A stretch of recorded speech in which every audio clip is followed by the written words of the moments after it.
샬롬, 말씀 읽어주는 김기훈 목사입니다. 오늘도 기대하는 마음과 사모하는 마음을 가지고 하나님의 말씀 함께 읽겠습니다. 갈라디아서 4장 21절부터 31절까지의 말씀입니다. 율법에 흠뻑 빠진 여러분, 내게 말해보십시오. 여러분은 율법을 자세히 살펴보았습니까? 기억하겠지만 아브라함에게는 두 아들이 있었습니다. 하나는 여종의 아들이고 다른 하나는 자유인 여인의 아들입니다. 여종의 아들은 인간적인 무기나 아래 태어났고 자유인 여인의 아들은 하나님의 약속으로 태어났습니다. 이것은 지금 우리가 다루고 있는 주제를 잘 설명해 줍니다. 그 두 출생 방식은 하나님과 관계 맺는 두 가지 방식을 가리킵니다. 그중 하나는 아라비아의 시내산에서 생겨난 방식입니다. 그것은 지금도 예루살렘에서 계속되고 있는 것과 일치하는 삶, 곧 끊임없이 종을 만들어내는 종의 삶입니다. 바로 하갈의 방식입니다. 반면에 우리 눈에 보이지 않는 예루살렘, 곧 자유로운 예루살렘이 있는데 그 예루살렘이 바로 우리의 어머니입니다. 이는 다름 아닌 사라의 방식입니다. 이사야가 기록한 것을 기억해 보십시오. 즐거워하여라, 아이를 낳지 못하는 여인아. 환성을 올려라, 산고를 겪어보지 못한 여인아. 아이를 낳지 못한 여인의 자녀가 선택받은 여인의 자녀보다 훨씬 많기 때문이다. 친구 여러분, 여러분은 이삭과 같은 약속의 자녀라는 것이 분명하지 않습니까? 하갈과 사라의 시대에는 부정한 묵인 아래 태어난 아이 이스마엘이 신실한 약속으로 성령의 능력으로 태어난 아이 이삭을 괴롭혔습니다. 여러분이 지금 예루살렘 출신의 이단자들에게 괴롭힘을 받는 것은 바로 그런 일의 되풀이라는 점이 분명하지 않습니까? 우리가 어찌해야 하는지 성경은 이렇게 말하고 있습니다. 여종과 그 아들을 내쫓아라. 종의 아들은 자유인 아들과 함께 상속을 받을 수 없기 때문이다. 그렇다면 분명하지 않습니까? 우리는 여종의 자녀가 아니라 자유인 여인의 자녀입니다. 이것은 하나님의 말씀입니다. 오늘 말씀은요, 내용상 세 부분으로 나눠서 생각해 볼 수 있어요. 먼저 첫 번째, 21절부터 23절 역사적인 배경에 대해서 이야기합니다. 이 역사적인 배경의 핵심은 누구이냐? 아브라함의 아내였던 사라, 그의 아들이었던 이삭, 그리고 사라의 몸종이었던 하갈, 그의 아들이었던 이스마엘이에요. 이것을 기억하면서 우리 같이 말씀을 한번 살펴보겠습니다. 유대인들이 가장 크게 자랑스럽게 생각했던 것이 있어요. 그것이 무엇이냐? 자신들이 혈통적으로 아브라함의 후손이다, 아브라함의 자손이다 라는 사실을 매우 자랑스럽게 여겼고요. 이것이 그들의 자존감이었습니다. 왜 그랬냐면 하나님과 아브라함이 맺었던 그 언약 때문에 그런 거예요. 하나님은요, 아브라함에게 약속했어요. 가나안 땅을 약속했고요.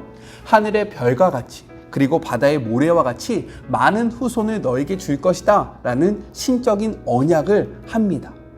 유대인들은요, 이러한 언약을 계승받은 자들이다 라고 생각하면서요, 아브라함의 혈통적인 후손임을 자랑스럽게 생각했다라는 거예요. 그런데 세례 요한은요, 이러한 유대인들에게 이렇게 이야기합니다. 마태복음 3장 9절의 말씀이에요. 속으로 아브라함이 우리 조상이라 생각하지 말라. 내가 너희에게 이르노니 하나님이 능히 이 돌들로도 아브라함의 자손이 되게 하시느니라 라고 이야기합니다. 예수님도요, 이와 같은 맥락에서 이렇게 말씀하세요. 요한복음 8장 39절의 말씀입니다.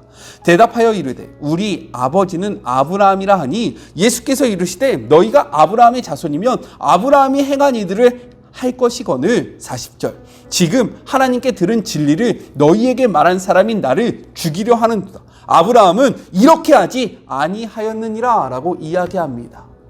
사도 바울은요, 세례 요한과 예수님이 이야기하셨던 것을 자세히 풀어서 이야기하고 있는 거예요. 아브라함의 참된 자손은 육체적인 자손이 아니라 영적인 자손이다. 아브라함의 참된 자녀는 완벽한 유대 혈통을 가진 자들이 아니라 아브라함이 믿었던 것을 믿고 아브라함이 순종했던 것처럼 순종하는 사람이다 라고 이야기하면서요, 이제 아브라함의 이중적인 혈통, 곧 문자적이고 육체적인 거짓 혈통과 비유적이고 영적인 참 혈통이 이스마엘 그리고 이삭을 통해서 이것을 설명합니다. 둘 다 아브라함을 아버지로 하고 있지만 그들에게는 두 가지 차이점이 있다는 거예요. 무엇이냐? 22절을 보면 서로 다른 어머니에게 낳았다라고 이야기합니다. 이스마엘의 어머니는요 하갈이에요.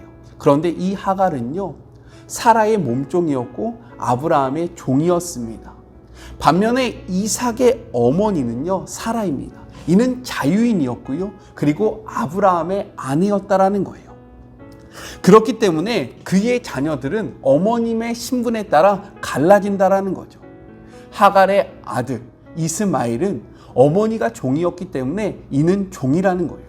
반대로 이삭 사라의 아들은 어머니가 자유인이었기 때문에 이도 자유인이다 라고 이야기합니다. 또한 23절을 통해서요 서로 다른 방식으로 태어났다라고 이야기합니다. 이스마엘은 육체를 따라 자연적인 과정에서 생겨났으나 이삭은 약속으로 말미암아 즉 자연을 거슬러 태어났다라는 거예요. 이것이 어떠한 표현이냐? 이삭을 가졌을 때 아브라함은 100세였습니다. 그리고 사라는 90세였어요. 그런데 사라가 90세였다는 것보다 더욱더 중요한 사실은 성경은 무엇이라고 이야기하냐면 이 사라가 여성의 생리가 끊어져 더 이상 아이를 가질 수 없는 몸이었다는 거예요. 하지만 하나님의 약속으로 이삭을 얻게 되었다. 그래서 히브리서 11장 11절은요 이렇게 이야기합니다. 믿음으로 사라 자신도 나이가 많아 단산하였으나 잉태할 수 있는 힘을 얻었나니 무엇으로? 이는 약속하신 이를 미쁘신 줄로 알았습니다. 정리하자면 이스마엘은 자연에 따라 종에게 낳았으며 이삭은 약속을 따라 자유인에게 태어났다라고 이야기하는 거예요. 아버지는 같으나 여러 가지로 다르다라고 이야기하고 있습니다. 이러한 관점을 가지고 두 번째 단락으로 한번 넘어가 볼게요. 둘째, 24절부터 27절 풍류적 논증에 대해서 이야기합니다. 풍류라는 것은 무엇이냐면요, 본뜻을 숨기고 비유하는 말로만 숨겨진 뜻을 암시하는 것을 의미합니다. 우리가 이 단락을 나누기 앞서서요 먼저 이해해야 하는 개념들이 있습니다. 그 첫 번째는요 두 언약이라는 거예요. 성경은요 구약과 신약으로 나뉘어집니다. 이것은 옛 언약과 새 언약이라는 뜻이에요. 여기서 말하는 언약은 무엇이냐? 하나님과 사람 사이에 맺어진 그러한 엄숙한 약속을 뜻하는데요. 이 약속으로 말미암아 하나님은 우리의 하나님이 되어주신 거고요. 우리는 하나님의 백성이 될 수 있는 겁니다. 하나님은요 모세를 통해 옛 언약을 확립하셨고요. 그리고 그리스도를 통해 새 언약을 세우셨습니다. 옛 언약은 율법에 근거하지만 새 언약은 약속에 근거한다라는 거예요. 이러한 개념을 먼저 생각하시고요. 또 하나 우리가 생각할 것이 있습니다. 그것이 바로 예루살렘이라는 표현이에요. 예루살렘은요 하나님이 자신의 백성에게 주신 이스라엘의 수도로 하나님의 백성을 뜻합니다. 예루살렘은 곧 하나님의 백성이다 라고 이해해야 한다는 거예요. 그렇다면 누가 하나님의 백성인가? 라는 그러한 질문이 또 들 수 있겠죠. 옛 언약 아래서 하나님의 백성은 누구냐? 유대인이었다라는 거예요. 그러나 새 언약 아래서 하나님의 백성은요 그리스도를 믿는 모든 사람이 됩니다. 이 둘 다 예루살렘이에요. 하지만 옛 언약 백성인 유대인들은요 무엇을 기초로 하며 살아가냐? 땅에 있는 예루살렘을 기초로 하며 살아간다라고 이야기합니다. 반면에 새 언약인 하나님의 백성은 무엇을 기초로 하며 살아가냐? 땅에 있는 예루살렘이 아니라 하늘에 있는 예루살렘을 기초로 하며 살아간다라고 이야기를 하는 거예요. 따라서 지금 바울은요 하갈을 무엇이라고 이야기하냐면 하갈은 옛 언약이다. 그리고 하갈은 땅에 있는 예루살렘이다 라고 이야기하고요. 반면에 사라는 새 언약이다. 그리고 사라는 하늘에 있는 예루살렘이다 라고 이야기를 하고 있는 겁니다. 그러면서 하갈이 낳은 이스마엘과 사라가 낳은 이삭을 비교하고 있는 거예요. 이 둘 다 아브라함의 아들이기 때문에 표면적으로 보면 매우 비슷합니다. 그러나 본질적으로 다르다라는 거예요. 바울은 아브라함이 아버지라고 주장하는 것으로 충분하지 않다라고 이야기하면서요, 우리가 확인해야 할 것이 있다. 바로 어머니가 누구이냐에 따라서 이들의 삶이 달라진다라고 이야기하고 있는 거예요. 어머니가 하갈이면 우리는 이스마엘과 같고, 어머니가 사라면 이삭과 같다라고 이야기를 하는 것이 바로 두 번째 단락입니다. 그래서 메시지 성경으로 보면요, 이렇게 되어 있는 거예요. 하나는 여종의 아들이고 다른 하나는 자유인 여인의 아들입니다.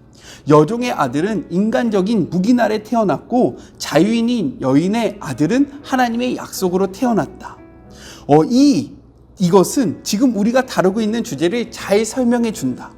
그 두 출생 방식은 하나님과 관계를 맺는 두 가지 방식을 가리킨다. 그중 하나는 아라비아의 시내산에서 생겨난 방식이다. 그것은 지금도 예루살렘에서 계속되고 있는 것과 일치하는 삶. 어떠한 삶입니까? 곧 끊임없이 종을 만들어내는 종의 삶이다. 바로 하갈의 방식이다. 반면에 우리 눈에 보이지 않는 예루살렘, 곧 자유로운 예루살렘이 있는데, 그 예루살렘이 바로 우리의 어머니입니다. 이는 다름 아닌 사라의 방식입니다 라고 설명을 하고 있습니다. 자, 셋째, 28절부터 31절 적용점에 대해서 이야기를 합니다. 바울은요, 28절과 그리고 31절을 통해서요, 우리가 이스마엘이 아니라 이삭과 같은 약속의 자녀이다 라고 이야기를 하고 있어요. 이러한 약속의 자녀로서 우리는 두 가지를 기억해야 한다 라고 우리에게 권면합니다.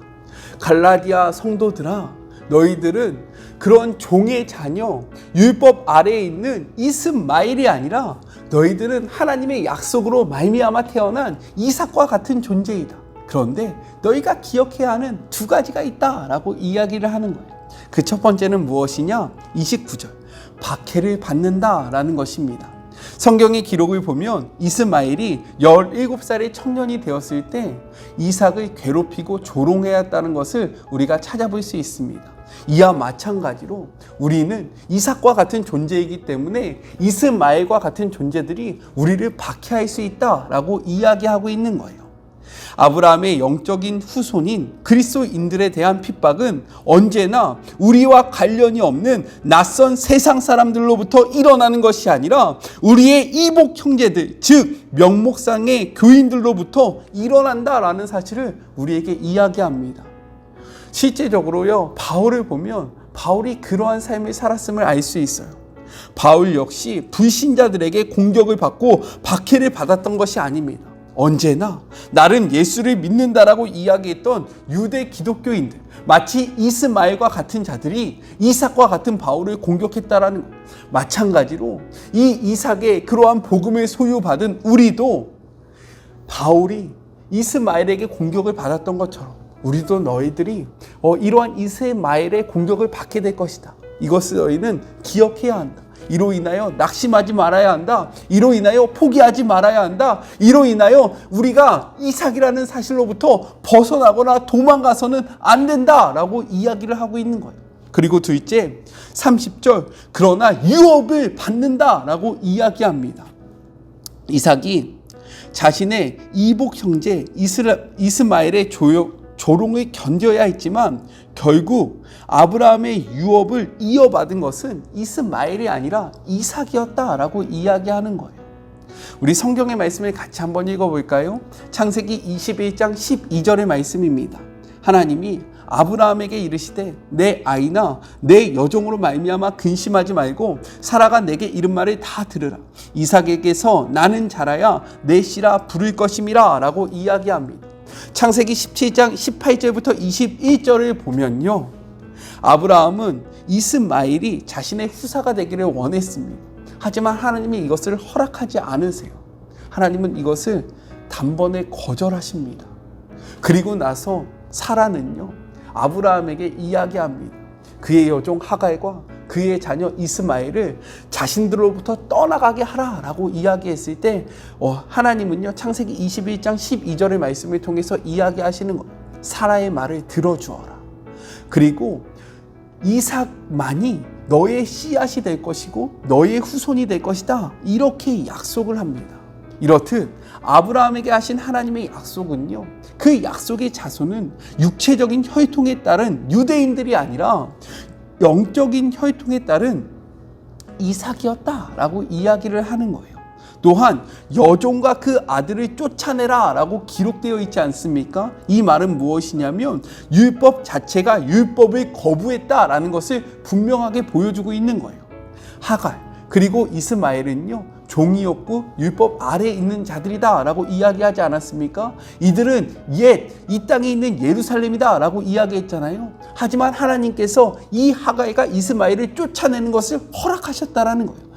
하나님의 때가 되면 하나님의 때가 차서 하나님이 새로운 언약 예수 그리스도를 우리에게 보내주시면 더 이상 옛 언약이 필요 없기 때문에 이들이 떠나가는 것을 허락하셨다라고 이야기하면서요, 율법을 거부한 것을 너희가 알지 못하느냐라고 이야기하고 있는 겁니다.